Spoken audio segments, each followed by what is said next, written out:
What's up, tribe? How you guys doing? Go ahead and hit that subscribe button. And I hope you like this video. This is going to be your review of 90 Day Fiancé Season 9, Episode 7. So, listen. We behind, but we getting caught up, honey. We getting caught up. So, let's talk about it. So, Muhammad and Evie. Listen. Muhammad and Evie are on their way out to dinner with some of Evie's friends. And he don't like the outfit she has on there. I'm going to be fair. The dress she had on was see-through, and you could clearly see that she had on a black thong. I don't think that there are too many men that would be cool with that. And Evie, you was playing. You tried it. Because, listen, can we just be real with each other right now? We know that some of the show is produced. Like, we get that. We know that some of these conflicts are exaggerated because that's what TV is, regardless of whether it's reality TV or not. So in this situation, girl, you was playing. You knew good and damn well that dress was clear and you had on that damn black thong that he could see through. You know, remember when ladies used to wear slips under their dresses? You needed a slip with that dress. Either you needed a slip with that dress or you wanted to be able to see through that. Because that material was, again, you could clearly see the thong. Neither here nor there. So, of course, now she acting like she all irritated because he made her change. Girl. So they get to the restaurant and all her friends have on probably the dress in their closet that can show the most cleavage. Now she talking about something. Well, they're just wearing what they normally wear. I mean, that's just how they dress. Girl, stop playing. They purposefully had the tatas out on full display because they were trying to get him riled up. They were trying to get him to say something or do something to make him look crazy. And let me tell y'all something. Muhammad ain't stupid because Muhammad said it. Muhammad said, I mean, they clearly, you know, had their boobs out, you know, trying to get a reaction. And basically his attitude was, y'all ain't my women. If y'all want to walk around with y'all boobs hanging out, that's between you and whoever you dating. But for me and mine over here, they're going to be covered up. Now, y'all can do whatever y'all want to do. So then they proceed to have the conversation and ask him all these questions. Now, again, I get it. That is what this is about. This is the gauntlet. They're supposed to ask the questions, and I'm sure they were told to ask the most outrageous questions that they could ask. But asking about his religion and his faith, okay, we get it. Par for the course. That's what y'all are doing. But to get up in here and ask that man about sex and how he knew, you know, if you were a virgin, how did you know what to do? I mean, how did you know how to please her? First of all, girl code.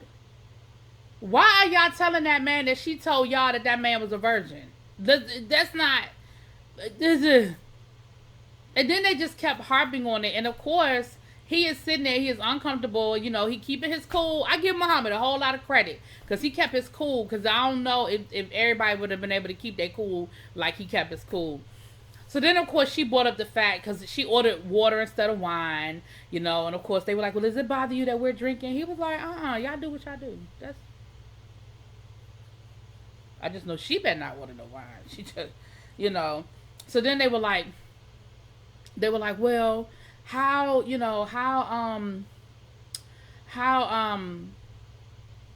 about her dressing and stuff like that.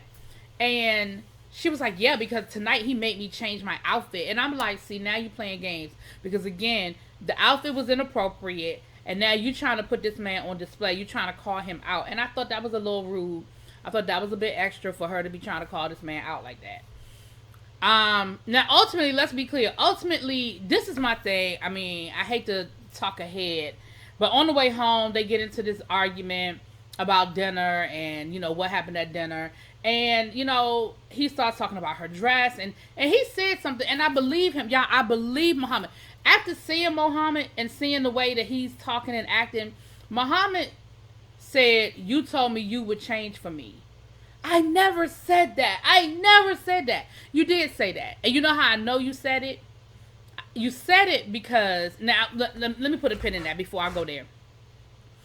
But here's where I'm going to get on you, Muhammad. No, I'm going to go ahead and finish my thought because I'll forget to get back to it.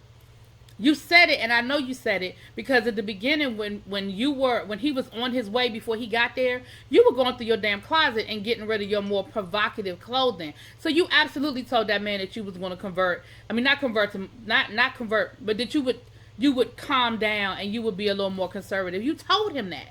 Because if you didn't tell him that, why are you going through your closet and taking stuff out your closet?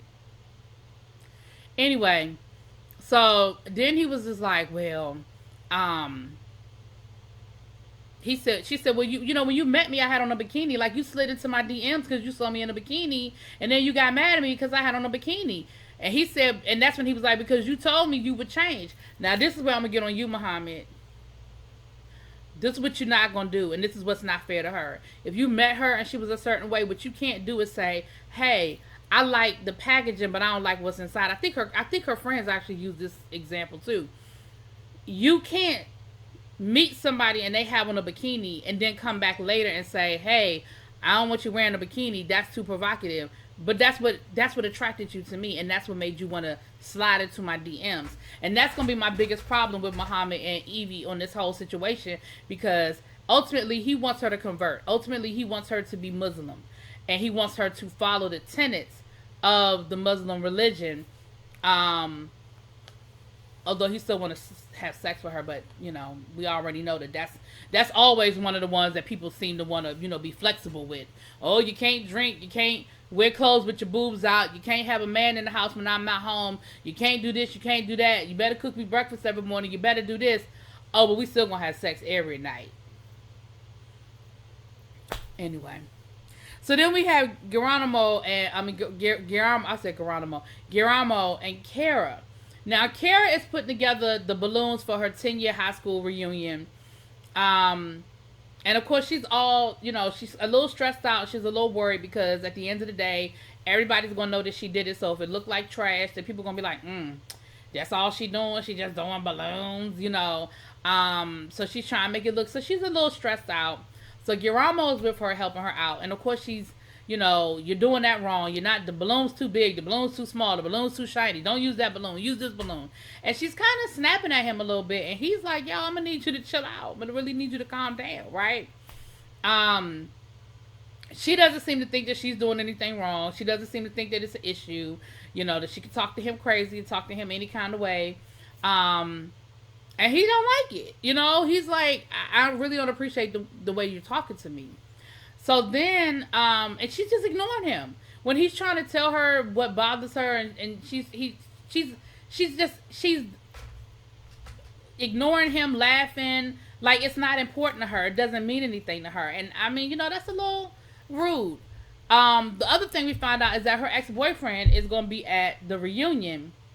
So we get to the reunion, and you know, first of all, did you graduate with 10 people?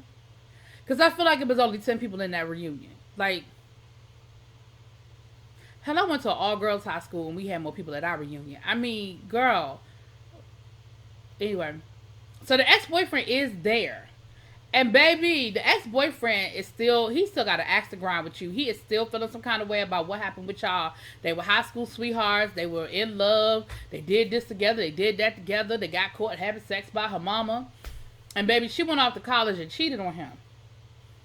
And I think what makes it so bad is she pretended like she didn't remember. Now, I don't know if she didn't remember for real or she was just pretending like she didn't remember.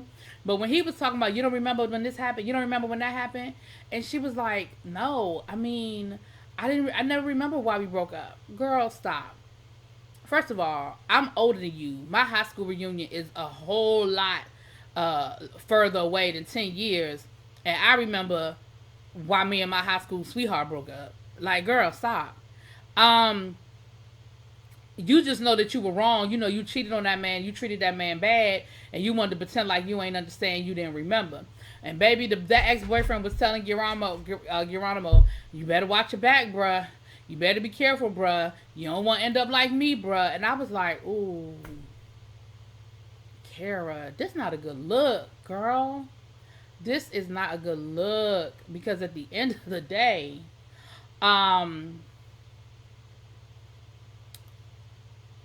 ultimately now is this who you are? Are you a cheater? And she was like, well, I mean, I was young then. It's different. You know, I'm not a cheater anymore. I wouldn't do that now. And I'm like, I don't know.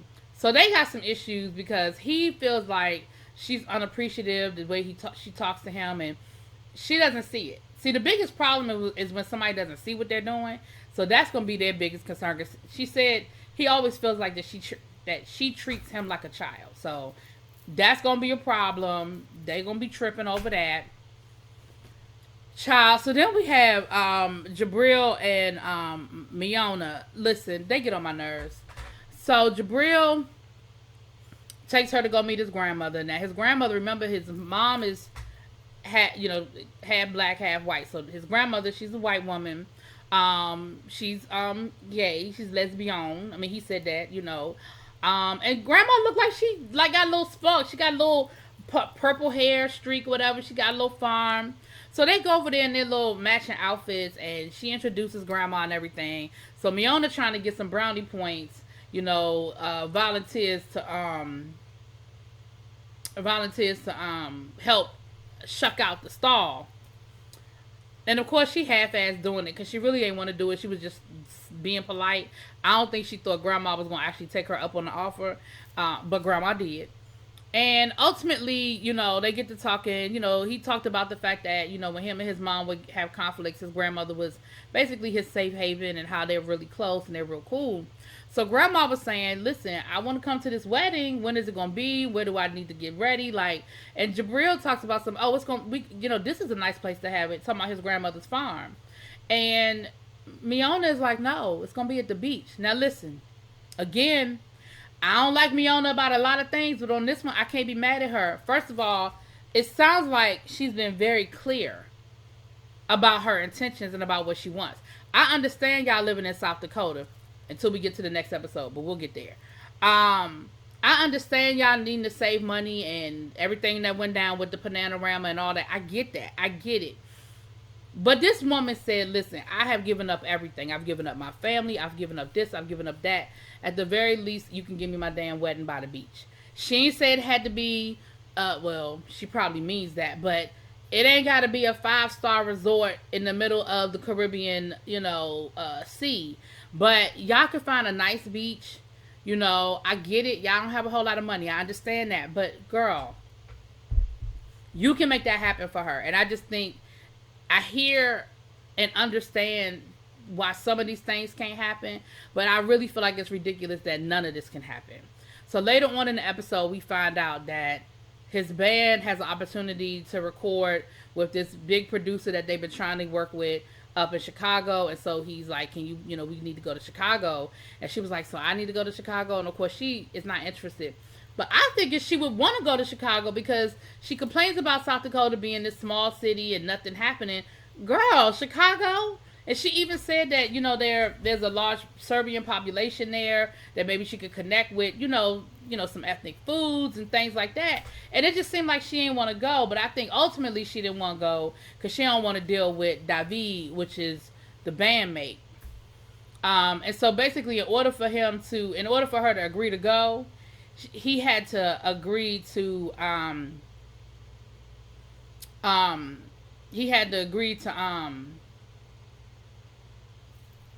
have the wedding, have the beach wedding.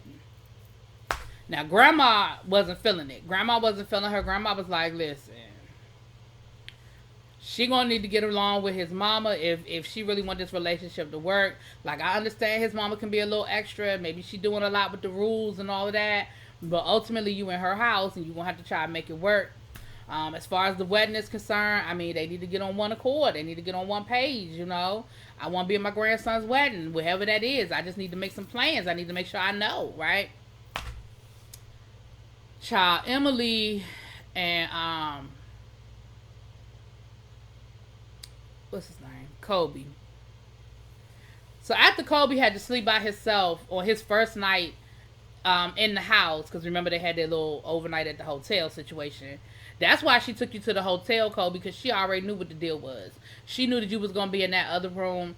Of course, he wakes up the next day and he's feeling some kind of way. Like, this is not what I came here for. This is not what I expected. We had certain conversations and she promised me certain things before I got here, as far as, our son being ready to sleep in his crib, as far as maybe having a bigger bed so that if we do need to be the three of us, that all three of us can fit.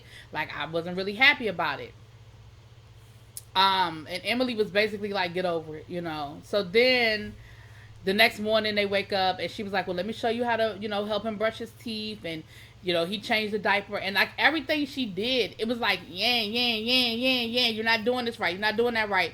he was changing a diaper, and she was like, you got to have everything ready. You got to do this. You got to do that. He's going to get you. He squirms. He's this. He's that. Listen. First of all, changing a diaper is not rocket science. I mean, somebody might not do it the way you do it, but it's not rocket science. He said he knew how to change a diaper. Let him do it. I tell you what, when it comes to changing the diaper of a little boy, if you forget to cover him and he gets you, it won't happen twice. Sometimes stuff just gotta happen. He ain't gonna die. Your son isn't gonna die if he puts the diaper on backwards. Your son isn't gonna die if he forgets to put it down and the boy squirts him in the face, right? Nothing, as long as the baby don't fall off the couch, like that kind of stuff. But I just felt like it's just that nag. Then they got ready to go, and he wanted to drive, so they argued about that. Now on that one, I'm with her on that one. Until she see how you drive, until she's comfortable, especially with with y'all son in the car, I'm okay with you not driving. I'm okay with that part of it. Now they sat there, had this big argument over who was gonna drive the car. They get in the car, and now all of a sudden she wants to hold his hand and talk about buying rings and stuff. Girl, what? And I feel like we got a little creative editing in this scene, because at the beginning of the scene, the baby was crying, and the baby wouldn't stop crying, and he was fussy. The next thing you know, the baby quiet, and it's silent in the car. And I'm wondering if the baby, either they went back and waited till the baby fell asleep, or if they took the baby back home and they filmed that scene. I just thought it was interesting that it went from like A to Z, right? Anyway, later on in the episode, they let Kobe reluctantly let Kobe watch the son. I ain't gonna say babysit, because you ain't babysitting your own child. But the mother was like, I don't know if I'm comfortable leaving Kobe alone. And Kobe was like, listen, I don't need nobody to supervise me while I'm watching my child. That's my child. But I do understand them being apprehensive. I get it. He's still not used to you, Kobe. He's still, granted that that's your son, you his daddy, but you've only been there a couple of days. He don't know you, bruh. And they do have a routine, and they do have a certain way that they do things. And so I understand the nervousness and the apprehension. And of course, he tried to give the baby a damn nut, and Lord, she lost her mind. Again, she had legitimate concerns, but it's the way in which you talk to people. He's grown, and maybe he doesn't understand everything, but there's a way you can say that without it sounding like you're chastising him, like you're talking to him like he's a child. You don't have to talk to him like that. Anyway. Bimmy and Aurelia, whatever.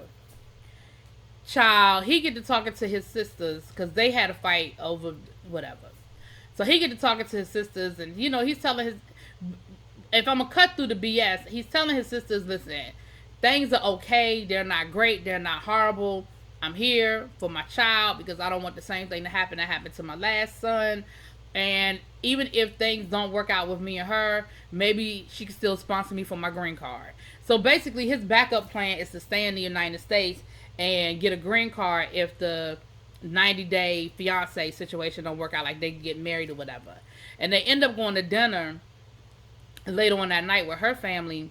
And her family is sort of drilling him based on what happened when she lived over there, because remember they did the whole 90-day the other way situation where she was living there, and then she came home, and then the baby got sick, and then she thought he was cheating on her, and her family heard them arguing and crying and all that kind of stuff. So they kind of talked to him about that, and he was like, listen, I wasn't cheating on her, but I was hanging out, I was out in them streets, because I was sad and I was missing her, and I don't always express myself in the best way. I didn't necessarily take it out on her like I should have. Deal with it like I should have. And he said the same thing to her family that he said to her sisters, like, well, if things don't work out all the way, then we can always get my green card. So of course her family is looking at her like, girl, is he trying to be with you, or is he trying to get a green card? Which is what I would have said if I was her. I'd have been like, so is he trying to be with you, or is he trying to get a green card?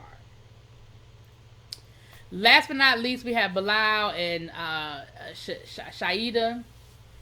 Listen, They go out for date night, child. You know, they out on date night. They riding a little gondola down to Kansas City. And it's real nice and romantical and stuff. And they get to talking about kids. And again, he won't commit to her about having children. He won't, and now he started talking about he don't even know if the marriage, if he's ready to get married again, because basically he's scared of being hurt. He's scared of it not working out. He's scared of divorce because of how badly his heart was broken in the marriage. Listen, I'm gonna be honest with y'all. It sounds like the man still want his ex-wife. She don't want him, but it sounds like he still want her. But Shaida, listen, the man won't commit to you about churn. You are very clear that you want kids. You are very clear that that's something you want. And he is not, because he's like, the last thing I want to do is bring a child into a situation that might fail. So basically, he not even sure if he want to marry you, much less bring a child into that situation until y'all come to some sort of understanding, some sort of agreement. He ain't ready to make that commitment, bruh. That's what it is. Cutting through all the minutia. That's what it is. He ain't ready for the ready. Anyway, let me know what y'all think. I'll talk to y'all later. Peace.